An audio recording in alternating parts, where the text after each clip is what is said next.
Não, eu artista, eu acho que eu sempre fui.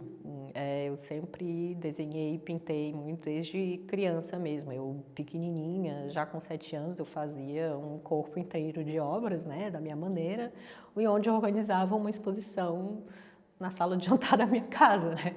Então eu sempre tive uma veia artista, eu nunca parei de produzir, mesmo eu estando trabalhando durante décadas em indústrias completamente diferentes, mas eu nunca parei de desenhar. E é engraçado que hoje em dia, quando eu pego alguns desenhos meus de quando eu tinha 5, 6, 7 anos, eu encontro as mesmas referências que eu utilizo hoje. Outro dia peguei um e tinha uma grelha inteira feita de quadradinhos, é, extremamente parecido com o que eu faço hoje. Então, artista, sim, eu já me sentia, mas sempre um pouco deslocada, né? De novo, sem sentir aquela integração, eu faço parte disso. E então, quando eu tive o diagnóstico, né, que eu descobri que eu era neurodivergente, que eu, na realidade, tinha uma diferença e que, na verdade, era por isso que eu estava me sentindo um extraterrestre, porque tem, de verdade, uma diferença. Então, quando chegou o diagnóstico, né, o diagnóstico no começo, ele é um alívio porque você sabe até que enfim tem um nome para o que você tem, você não está sozinho, há milhares de outras pessoas, né, que entram naquilo, tudo começa a ganhar um novo significado, você vai ressignificar muita coisa do que você viveu e você vai pensar, ah, era por isso que eu era assim, que eu agia dessa forma, ou que eu via as coisas dessa forma. Então, o diagnóstico, depois de uma primeira fase de espanto, de surpresa, um pouco de um luto que você passa também pelo que você já foi, o diagnóstico de neurodivergência para mim veio dar significado à arte, o trabalho que eu já fazia, né? Foi nesse momento que eu senti que, então era por isso que eu fazia isso assim, era por isso que eu desenhava isso assim, então para mim foi um alicerce necessário para eu poder dar vida ao trabalho, à arte, investir meu tempo, né? Esforços, foram vários anos estudando para eu hoje poder me consacrar ao que eu sempre gostei de fazer desde pequena. Ai, gente, o Nordeste é pura cor, é pura energia. Nossa, Teresina é provavelmente a cidade mais quente do Piauí. Então lá o céu, quando ele é azul, ele é muito azul. O calor lá é muito quente. Então, eu também tenho uma maneira diferente de perceber as cores, entendeu? Para mim, quando eu vejo, por exemplo, um contraste no pôr do sol, no Piauí, onde eu vou ver aquele céu que vai ter uma tonalidade que vai de um laranja muito forte, que passa por um cor-de-rosa, um violeta, e eu só consigo ver aquilo.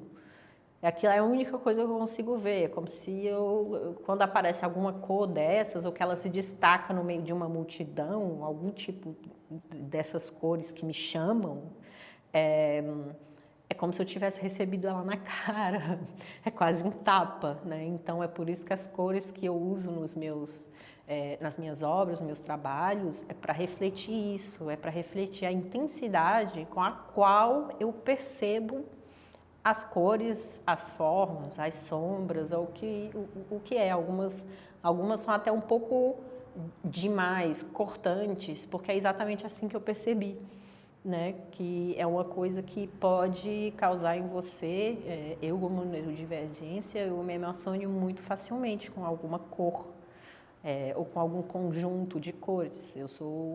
Pronto, eu consigo ficar ali obcecadinho olhando para aquela cor tranquila durante uma hora. Então, é por isso que elas se refletem, a maioria das vezes, com umas cores que, é o que eu digo, elas não são indecisas. Você olha para aquele azul, você sabe que ele é um azul, que é um laranja, porque é assim que eu sinto. As coisas precisam estar definidas, elas têm que ter nome, que você tem que ter certeza do que é aquilo, né? Porque, por exemplo, eu, na minha maneira de pensar, de refletir, eu tenho um pouco uma tendência a pensar é quase um sistema de arborescência. Então, se eu não delimitar, eu não vou parar nunca. Entendeu? Eu posso continuar, isso aqui tá legal, isso aqui, isso aqui, isso aqui, e aí eu não paro nunca. E então, com esse trabalho que, de novo, ele vai me dar essa estrutura, porque senão eu continuo experimentando e fica muito difícil chegar no resultado e dizer esse aqui é o final, é isso aqui, é exatamente isso. Sim. Então, essa questão da dificuldade de perceber vários códigos sociais, ela não é exclusiva ao autismo.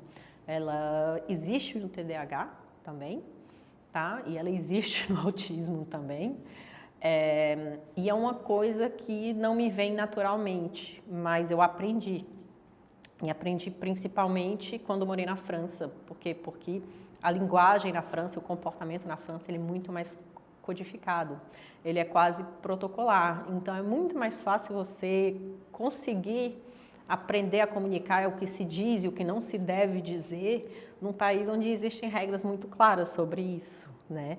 Então, é verdade que ali eu consegui desenvolver essa capacidade disso. Mas, claro, já passei por cada uma na adolescência, principalmente, onde você não percebe, né? A pessoa tá ali, tipo, não joga indiretas para mim, falem a real, falem diretamente o que querem comunicar, porque eu muitas vezes não vou pegar. Uma coisa que acontece, e isso são muitas vezes também diferenças culturais. Nós vemos muitas vezes os americanos, por exemplo, quando eles não querem fazer alguma coisa, eles sugerem algo. Quer dizer, vamos em tal restaurante, ele vai, ao invés de dizer não gosto desse, vamos em outro, ele vai dizer, e se formos em tal restaurante? E se formos naquele outro? E aquilo ali é uma social cue, é uma dica que ele está lhe dizendo que ele não quer ir naquele restaurante. Só que isso, para mim, eu acho que também para muitos neurodivergentes, é uma dificuldade. Né, que você acaba ali insistindo naquilo e a outra pessoa também e fica meio confuso, né? Com o tempo eu acho que a gente vai absorvendo, aprendendo mais, mas até hoje acontece isso. Nossa, os 15 anos que eu morei em Paris, teve muitas coisas positivas, eu aprendi muito mesmo em vários aspectos, profissionalmente eu tinha toda uma outra carreira, mas essa falta da cor, essa falta de às vezes, de ter aquela coisa que te diz, olha, isso aqui é isso aqui, não, senti muita falta. Senti muita falta. E é engraçado porque até as coisas que eu produzia enquanto eu estava na França, elas acabavam mais em preto e branco, em cinza. Tipo, Paris é o exato oposto do que é o Nordeste. Pra gente é cor, é volume. É festa, quanto mais melhor. E ali a gente não, Paris é preto, branco, bege, neutro, tudo que é neutro é bom, né? É chique. E tudo que é muito extravagante, né? Na França não é muito bem visto. Então, eu me integrei da maneira que eu pude, né? Então, como eu sei, vamos dizer, enquanto eu morava em Paris, eu acabava mimetizando o comportamento dos outros, não é? E também pelo ambiente de trabalho, onde eu trabalhei durante vários anos, né? Aquela coisa mais corporate, de empresa grande e tal, você meio que flutua naquele ambiente como dá, então você tem que se integrar, né? E é verdade que o esforço de integração do estrangeiro, do imigrante na França, ele é muito grande, né? Mas, ao mesmo tempo, ele também é enriquecedor. Mas não foi fácil. Meu esforço sempre foi maior porque eu era nordestina, entendeu? Claramente que pessoas de outros estados ou do Sudeste, eu acho que às vezes vão ter uma proximidade cultural que é um pouco maior, até pela história mesmo, né, dos estados e de como aconteceu a colonização, a imigração. No Nordeste foi muito diferente. Por exemplo, Teresina é a única capital do Nordeste que não tem mar, porque o desenvolvimento desse estado foi feito de dentro para fora. Então, é por isso que ele difere. Então, eu acho que em termos de proximidade cultural, nossa, sim, foi o fato de eu ser nordestina, que é o que eu me sinto, vamos dizer, é o que eu sou mesmo, se eu nasci em Lisboa, que eu tenho quase 3 nacionalidades, o meu eu interno, eu sou nordestina, sou de Teresina, minha casa.